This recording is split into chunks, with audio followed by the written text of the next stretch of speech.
Who are you? Man, I be that pretty motherfucker, man. ASAP? Yes, sir. If you was there before, you know why I'm in the car. I uploaded this video some time ago, but there was no context to it, so I got hired at this job called Wishbone Pet Care in Missouri City, and it wasn't too far from my location, so it was convenient. And you know, the lady told me I'd be getting 50% commission and cash tips, you know, and the electronic tips would go to my pay. She told me I have about 5 to 8 dogs a day, which is the regular that a groomer should have, so we can make at least $1,000 to $1,200 a week plus tips. So it should be about $1,300. That's what an average groomer makes about a week. She sold me a dream.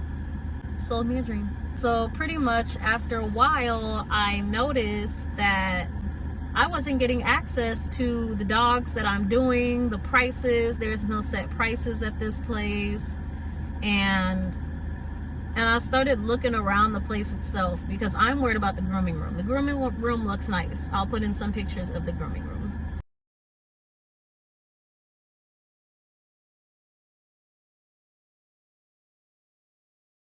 Yeah, the room that they groom in looks nice. But then when I look around the rest of the facility,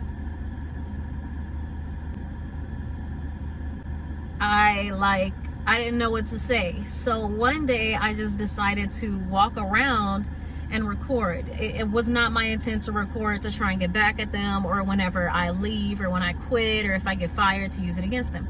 No, it was just to show where I work, because the previous because this was a boarding place and daycare. The previous boarding place and daycare that I worked at too, side note for that story, I did a very heavily matted dog, and the owner did not want to pay, so I was not compensated for that, and I just left. At the place before, it was a pet suite, and it was so nice, like TVs in the rooms, play yards everywhere, like different rooms for training on treadmills and different things for dogs. It was really nice. It was upscale. So when I got to this place and I seen what the inside of this place looked like, I looked at Google first. I always look at the reviews, the pictures, and I'm like, okay, this place looks nice. And I go in there, and of course it's the store in the front, but the other place I was at, they usually let people go to the back and see where their dogs are going to be. They didn't allow that there.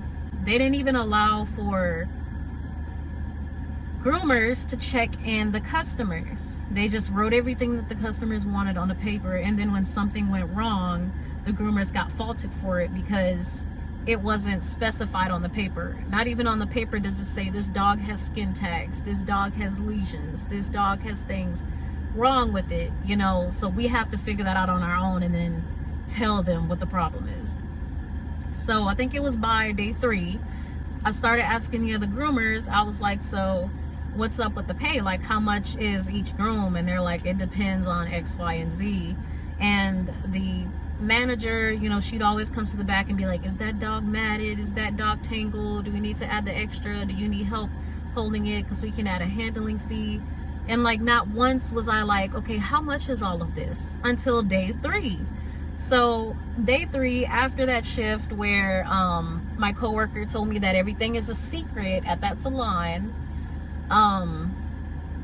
I decided to text the manager, and I texted her, unfortunately, at 8 o'clock at night, and I asked her pretty much, you know, how am I able to get access to my invoices? She proceeded to tell me to not contact her after work hours, even though she contacted me all hours of the day. Well, that was pretty much the gist of the messages. There was other things said in there. So the next morning, I went in there and I apologized. I was like, I apologize for texting you late. I didn't bring up the pay thing because something told me that if she didn't respond or she denied it, that something fishy is going on. So then I think that same day, or no, the next day that I went in there, the 4th day, because I worked there fucking 6 days. I worked there 6 days. Some people was there for 6 years, 10 years, but they were older groomers. They didn't care about invoices. They didn't know anything about that. But I did. Even as a bather, I had access to all of my invoices at everywhere. Pet Suites, fucking Petco, freaking everywhere that I was, I had access to my invoices, how much the dog was, the owner's name, you know, so we can contact them just in case anything happens to the dog, and we can talk to them personally and figure out what the fuck is going on. So back to the story. I walked in, I apologized to her for contacting her after work hours, didn't say anything about what I wanted to ask her about. And after my first dog, I went out and I asked for Tammy. I was like, you know, where is she? And the manager said that, oh, she left for the day. She went to go to the other location across the street. So I asked the manager, I was like, am I able to get access to my invoice? Yada, yada, yada, you know, how much we're getting. She was like, Tammy said that she doesn't want you to have access to any of that. And I literally said, that's not good. And at that moment, like, I felt just off. I didn't feel upset or angry. I just felt off as shit. Like, I don't know how to explain it. But I went back to work, you know, at the end of the day, at the end of my shift, I went on Facebook and a groomers group, and I asked them, you know, about the situation. About 70 people were saying the same thing. Something's fishy going on. She's taking money from people. She's scamming. She's cutting corners. So that's when I finally went to work, and, you know, I was like, it's still a nice place, you know, video recording. Granted, I was not even getting 3 to 4 dogs a day. Only time I got 8 dogs was the first day. Other than that, like on Saturdays, I'd be thinking, oh yeah, I'm gonna get a bunch of dogs because it's the weekend. She'd have me washing dogs and her other groomers doing dogs. So she tried to use me to wash dogs as well. I'm not a fucking dog bather.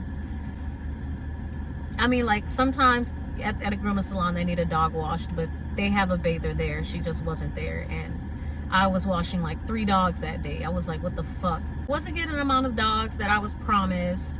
Wasn't able to see my things. All of this other stuff. So then the 4th day, I went in and I started talking more to the coworker, and she was just telling me a lot of things, that the lady was racist, that she sells you a dream that's not true, you know, like she doesn't respect black people, just a lot of things that I cannot specifically remember.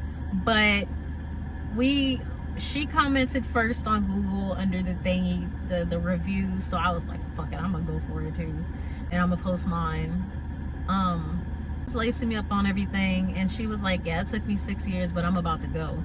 And I was like, girl, it took me 6 days. It took me 6 days. And I was like, fuck this shit, I'm finna go. So on my 5th day, I think I had like, on my 5th day, actually, I went to work, and it was a Friday, and the manager was like, are you on the schedule? And I was like, yeah. And I look at my phone, I see the date, and then I clock in, and I'm like, see, I'm on the schedule. And she was like, oh, we don't have any dogs for you. And I'm like, in total that week, I probably did 10 dogs. 10 dogs. So I was just like, okay, that's fine, because I didn't want to be here anyways. So the next day, I made an interview, because I had interviews lined up after that. And when I did the interview, I told them that I'd be in work after I, you know, was handling personal business, but I was really at an interview. So she texted me and asked me when I'm coming in, and I'm like, I'm about to come in now, I just left.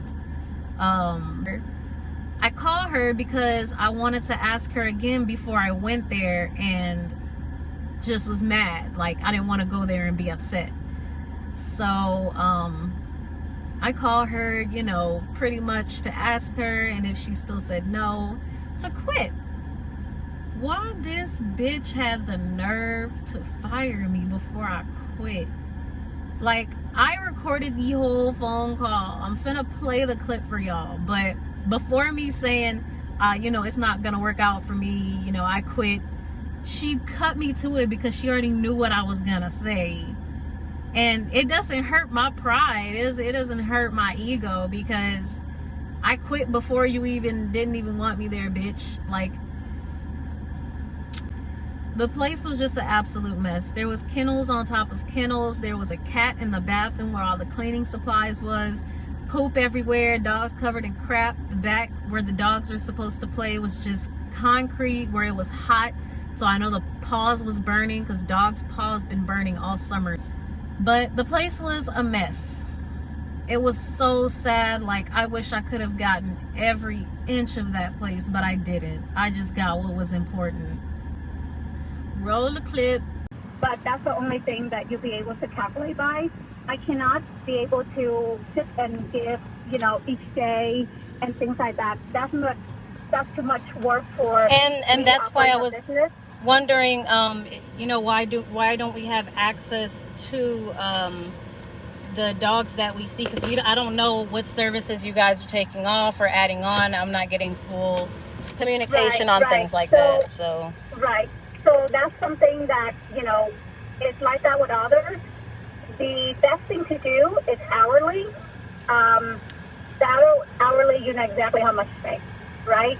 But with other commissions, I just can't share those financial with anyone. Okay. So unfortunately, just that's not going to be the case. Okay. But I do have something to share with you, though. Okay. So I do want to share with you that I don't think you and I are working out with this, because like today is definitely not the way I want to have it handled. I completely understand that if your grandma is running late and you're stuck with your kids, I completely okay with that. Like, I don't have any issue. The only thing that I do have issue is that the not knowing, right? I can't have my customer waiting, check in at 10 o'clock. And I can't have to not know how much I'm making. You're asking a lot from someone who's also asking something from you. Okay, but there's nothing else to ask, because this is not working. Yeah, that's fine. I will total your things and I will cut you a check. I just actually on Friday I had an accident, so I'm getting in my rental car. I will be there tomorrow. I will cut you a check from the beginning you're working, minus the tax off. The tax off I already pay you. Yes. And then I will pay the rest of the day up until now. And then I will ask you to fill out a 1099, because you're not a W-2. I won't take tax out of your paycheck. I thought I was W-2. I signed the forms for a W-2. I know, but you only work for me for 2 weeks, and then now we part ways. I can't put you on W-2 yet, because the W-2 was tied for you to pass that probation, and you only work for me maybe 2 weeks. So after that, this is your final check. So technically, you only have one check from me, which is I only have one check. Yes, I only have one check from you. So, right, and because of that, you're not in a W-2, because you no longer have any upcoming checks. Tomorrow, when I cut your check, that's your final check, meaning that it's from the day you start working. Yeah, I know. So that check, the tomorrow check, does not have a W-2 in there. That check does not taking tax out, because I'm cutting you your one check and the only check. So then I will have to have you fill out a 1099. Now, if you have more checks for me, then yes, it will be a W-2, because you're going to be employed. But you only get one check from me, which is tomorrow will be the only check. Okay. And do I fill out the 1099 when I get there, or? Yeah. I'm gonna have a 1099. Or could you email it? I'd be able to print it out if you emailed it too. I can print it out at work for you tomorrow. Okay. And what time should I head up there? Tomorrow, Wednesday, I should be there at 1 o'clock. Okay. So I will, so be there at 1 o'clock. I will have a 1099 form fill out for you. And then that way it's showing that I'm not taking tax out from your paycheck. And then you just have to, take care of the paycheck. Take care of the tax on your own. Okay. And I still won't be able to see what accumulated my paycheck, since I'm just getting a check. Your check will total everything that you have written. And that, as a matter of fact, there was 2 customers that didn't like the haircut, but Tabitha was able to take care of it on your behalf, because you were gone for that day. So I'm still going to, even though Tabitha took care of it. But that's the small things. I'm not going to nitpick about that. And small things like that is what you need to talk to your newer employers about, that they will not get access to that. Right. Yeah, but it's also confusing when we can't talk only on business related hours when I'm focusing on work. That was Yes. also very Yes. unprofessional. It wasn't good because I should be able to reach out to you for anything, and I wasn't. So No, you cannot. If you work in any corporation, your boss will not be available at 9 o'clock on Sunday. Everybody has life too, and I don't expect to reach out to you those time either, because those are your. Well, I have reached out to many. Both ways. I've reached out. It's just you personally. I understand. I'm sorry. I'm not trying to cause any confrontation. It's just, I also have other things that I'm not gonna nitpick on, because I really like the environment. I really like the place. It's just me, the me not knowing. Yeah. So I completely understand. It's not a good match. That's all. I mean, there's nothing personal. Of course, definitely. So I totally understand. I don't have anything personal against anything either. I just want to make sure I get you all taken care of. Okay. So tomorrow I will make sure I get your final check with everything included in there. And that's all. I mean, of course, any workplace, there's going to be something that, everybody has their own system, and if our system is not a good match for you, it's nothing personal, so I don't take it personal. But yeah, tomorrow, if you can be there by 1 o'clock, yes, I will have your checks ready. I'll be there. And then I will have the 1099, okay? Okay, thank you. All right, thank you. All right, bye. Bitch hung up in 0. Pretty much the whole 1099 thing, I was like, I gave you my information for my direct deposit. So I'm thinking she didn't turn in my direct deposit in on time, which she really didn't. But really, apparently, if you don't work long enough with somebody, then they cut you a check. So when I picked up my check, I didn't even know if it was valid or not. I couldn't tell. She printed out a piece of paper that had the dogs that I did, and it was on like a grid. Like, she typed it in. And everybody was just staring at me when I went in, and I didn't say anything. I didn't do anything. I didn't give a fuck. I went next door and got me a Starbucks. This is the day I have an addiction. And just did not give a fuck. I was just like, I want my money, and I left. So to have the audacity to say all of that and act like, oh, it's not gonna work out because of the not knowing. And I'm just like, the not knowing of me not wanting to know how much I want to be getting paid for each dog. And then, like, she couldn't even straight up explain the what I just said. Like, she completely made no sense. And as somebody who was new to grooming, she knew that she could, try and get one up on me. So yeah, that happened. Still learning though, still growing. Eventually I will hit that mark to where, like, I've been grooming for 5 years, I've been grooming for 8 years. And even after I do get into the different things that I want to get into in life in the future, I think grooming will always be a hobby. It's always going to be a talent. Like, other people don't actually have, no offense, no shade, actual talents. Like how people are good with sales, people are good with financing, people are good with science, doctoral things, history, people are good with cars, people are good with animals. It's nice to have a talent, but I mean, like, to have different hobbies and trades, like, yeah, that's good, that's cool too, but you just can't depend on that for life. You really can't. Like, you really have to make it somewhere in industry. Somebody's calling me. You have to make it.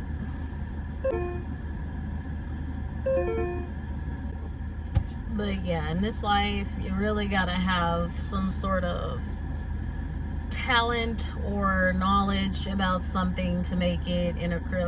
That's just how the system of life is set up. Because if you don't, and you're just going around doing XYZ, you're gonna get older and realize you don't know what the fuck you want to do besides random shit that you just do because the opportunity is open, instead of, like, realizing your true potential and realizing that, like, you can be the best at multiple things, but you have to put your 100% in at least something that you're good at, because I remember when I thought that I wouldn't be good at anything. So I was like, oh, I'm just doing this and this and that on the side, and I'm really good on that. Like, no, you need to have heart, talent. It's the only way. So, and when you get in situations like that, you don't get discouraged. You don't get like, you know, fuck this whole industry, fuck this whole thing, yada, yada, yada. You just keep moving on to the next, because sometimes certain places aren't meant for you to be in, mentally, emotionally. Like, they will drain you just in general. So, I would guess just be mindful of the environments that you choose to work in, and make sure it's somewhere where you really want to be, instead of